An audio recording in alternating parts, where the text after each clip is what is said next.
Yeah, video response to Alex Jones's video there about the nature of the ruling class. Was it say again? Hang on, I just couldn't press back there. The nature of the ruling class. Yeah. Oh well, nothing wrong with my memory. Hang on. Yep. Yeah. Is this still working? Yeah.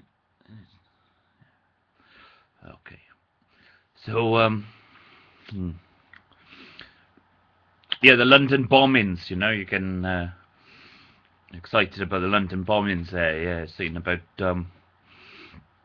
how these London bombers missed the connection, so they weren't on the trains, and they went to Canary Wharf when the trains blew up because they realised it wasn't a training exercise like they'd been told, and they got gunned down in cold blood. And yeah, Jean-Charles de Menzies, then, you didn't mention this bit, but it was their electrician, allegedly had seen the explosives being loaded on the train in advance, ready for this, was it Peter Power, with his training video, training exercise that was going on at the same time.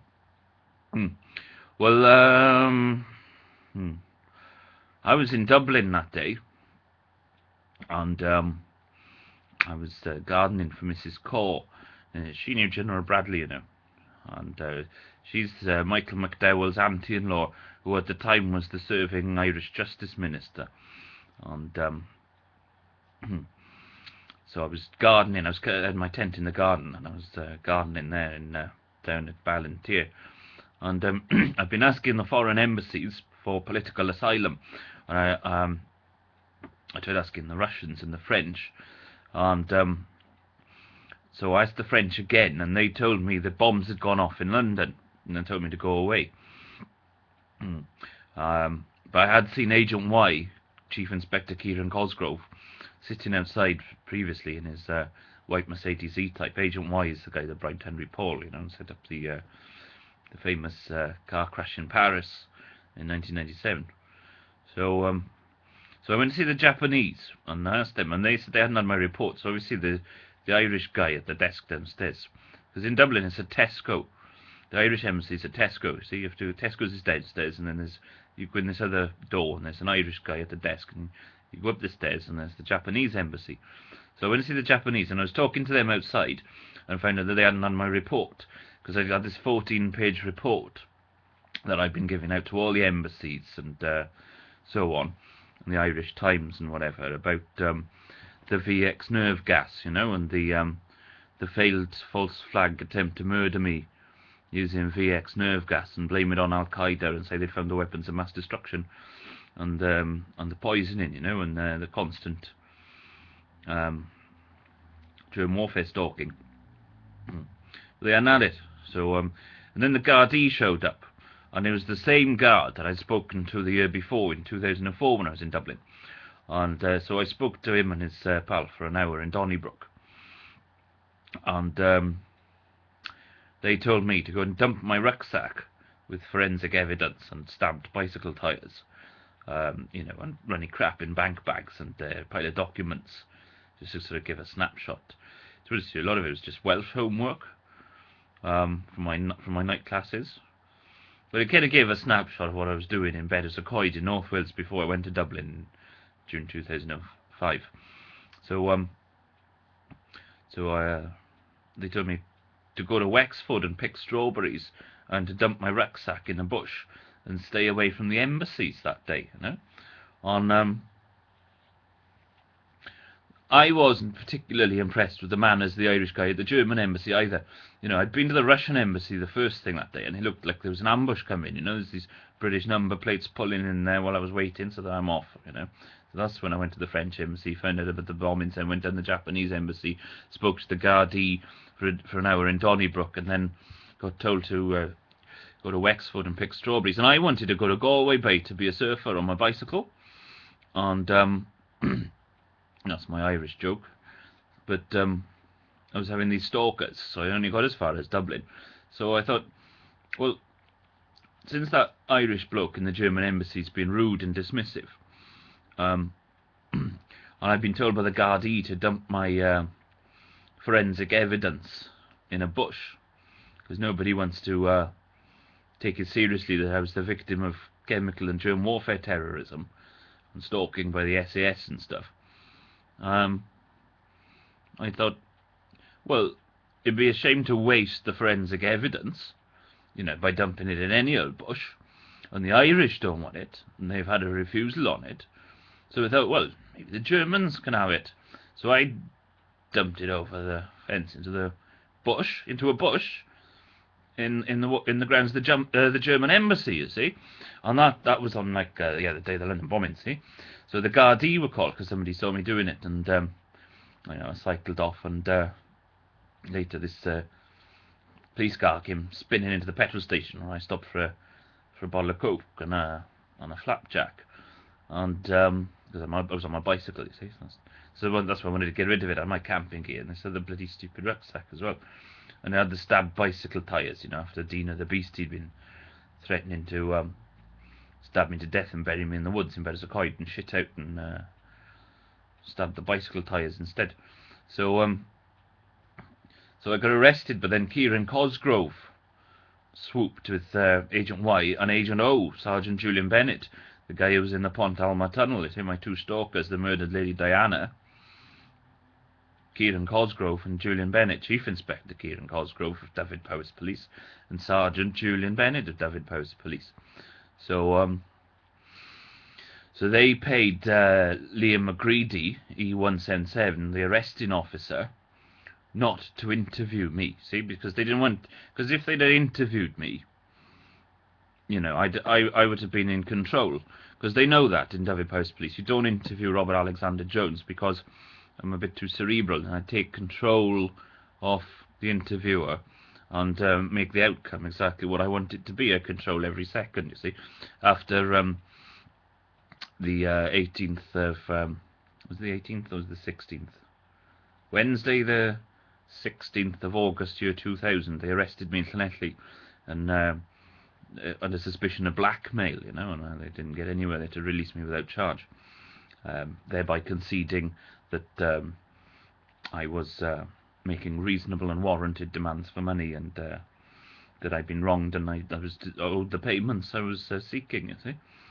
So so the key run was, the whole Dyfed-Powys Police are traumatised from that they found that when you try interviewing me, I make you say what I want, see, because I'm in the right. So so they didn't do an interview, and then they tried the shirt switching trick. Liam took me to court in E79, you see. That's Donnybrook 79. E is Donnybrook, C is Store Street. See, because the other guys I spoke to that interrupted me at the Japanese embassy, they were Store Street, you see. And they're C, yeah. So so I went to Dublin District Court 46, and Sergeant Julian Bennett was there, dressed up as a Gardaí officer, E146, wearing his shirt, assaulted me with biowarfare germs on the hot dog, that's the food they give you in the back, and then tried altering the paperwork and sent me to prison for 5 years. And I said, look, I got my copy of the paperwork here. It's just a week's remand for psychiatric assessment. So so they had to transfer me individually, which then allowed me to talk to a load of other people that they didn't want me to talk to. And then Julian Bennett then, my stalker who murdered Lady Diana, showed up at Clover Hill and dressed up as a psychiatric nurse, you see, having bribed his way in. And stood outside my cell, waited for the doctor, and said, he's doing his Irish accent, said he's definitely conspiratorial doctor. And then he went away again, and I was talking to him, I said, that guy's a primitive, that's simplistic and whatever. And these are the words he doesn't like, you see, because he's a remedial from school who lost a fight, even though he was older, lost a fight big time. That's why he's called Agent O. If you want to look back into why he's called Agent O, it's because the way he lost the fight, when he was paid by the Queen to beat me up when I was 9 years old. And so he was trying to get my throat cut. I was in a strip cell, so they knifed the shirt, which I have to take off to go in the cell and put in a clear bag outside.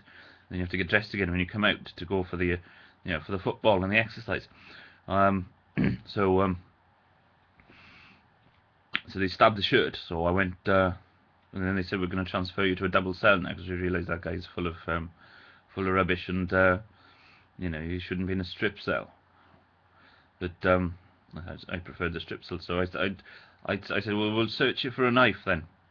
You know, seeing somebody's made a death threat, a stab threat by stabbing my shirt outside, and they found the knife, you see, because Julian had bribed the prison officers, and they wanted they wanted my throat cut in the night, you see.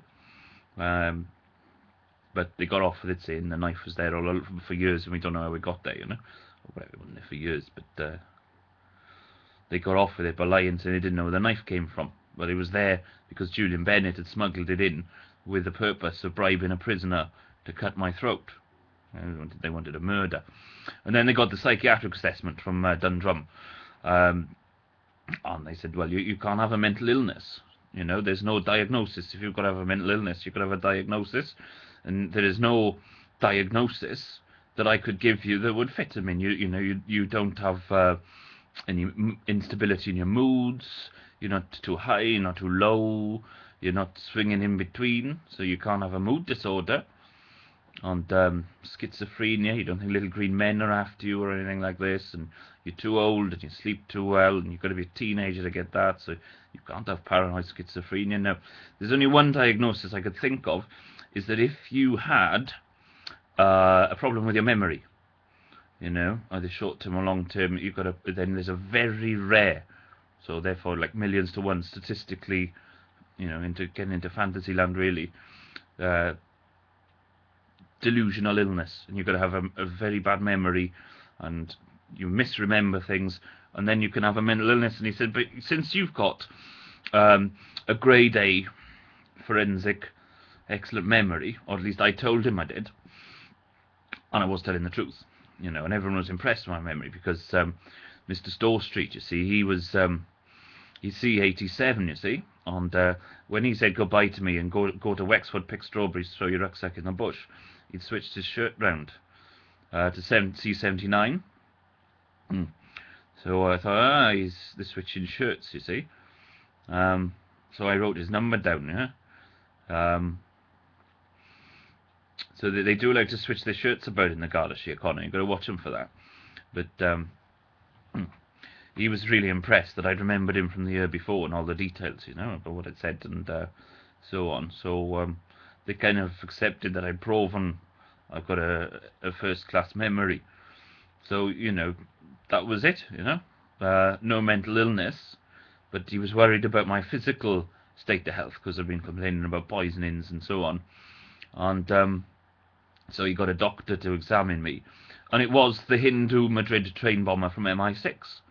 You know, because when they did the Madrid bombings, Tony Blair and George Bush did the Madrid bombings because they were a little bit worried that there's no UN resolution under Resolution 1441 to invade Iraq, so it's an illegal war, and the press would be a bit upset about it.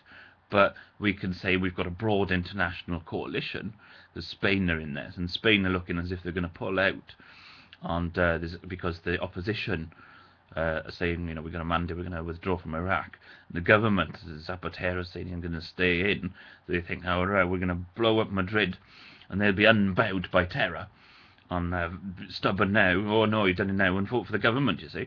And so they thought we'll actually rig the Spanish elections by blowing up their capital city and getting them to vote for their government and making them unbowed by terror. But that's British bulldog psychology. See, they've got Spanish psychology in Spain, and they said, well, see, this is the reason we didn't want to be in it. Look at the trouble we got ourselves in, and the you know, and they voted for the opposition by the landslide.